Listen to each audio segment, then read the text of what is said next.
सांगोला पंचायत समितीच्या सभापतीपदी भाजपच्या पूनम इंगवले तर उपसभापतीपदी शिवसेनेचे अजय सलगर यांची निवड झाली आहे। सांगोला पंचायत समितीमधील शेतकरी कामगार पक्षाची 50 वर्षाची सत्ता गेली आहे।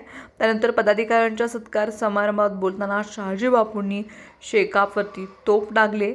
माजी आमदार शहाजी बापू पाटील म्हणाले, सांगोला पंचायत समिती आणि संभाजीराव शिंदे हे एक अतूट समीकरण होतं। सभापती पदाच्या माध्यमामधून त्यांनी सांगोल्यामध्ये काँग्रेस जिवंत ठेवण्याचं काम केले। त्यांच्या सहकारी म्हणून उपसभापती म्हणून माजी आमदार काकासाहेब साळुंखे यांनी काम केलं। आमच्या घरातही सदस्यपद कायम होतं।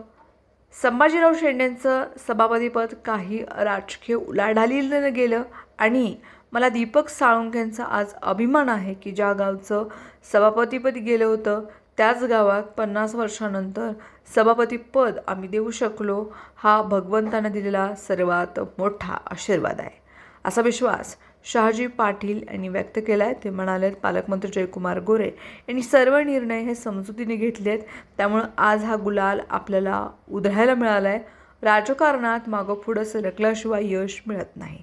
एकनाथ शिंदेंनी मुख्यमंत्रीपदाच्या काळामध्ये 5,500 कोटी रुपयांचा निधी सांगोल्याला दिला होता।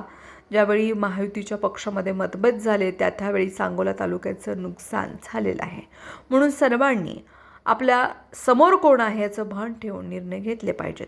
आपण एकमेकांमध्ये भांडत बसल्यानं समोरचा पुढे निघून गेल्यानं आपल्याला कळतही नाही, शिखंत शहाजी बापूंनी बोलून दाखवले। नव्या पदाधिकाऱ्यांनी निर्भरता ठेवली पाहिजे, अशी आपण सर्वांनी अपेक्षा त्यांच्याकडून ठेवली पाहिजे। पंचायत समितीमध्ये येणाऱ्या सर्वात गरीब माणसाचं काम झालं पाहिजे, नंतर पुढाऱ्यांचं काम मार्गी लागलं पाहिजे। त्या दालनामध्ये पावित्र्य जपा, महायुतीच्या मंत्र्यांच्या मदतीनं 5 वर्षाचा कारभार करू असे त्यांनी स्पष्ट केले। बोराटवाडीत जे काही ठरवलंय त्याची जशीच्या तशी अंमलबजावणी झाल्यानंतरच तालुक्यातील जनतेचा आपल्यावरती भविष्यामध्ये विश्वास बसेल। कुणाचं तर ऐकून आपण चूक केली तर तालुक्यामधील 5 लाख जनतेचा विश्वास तुटत असतो, एवढं लक्षात ठेवा, असं आवाहन माजी आमदार पाटील यांनी केले।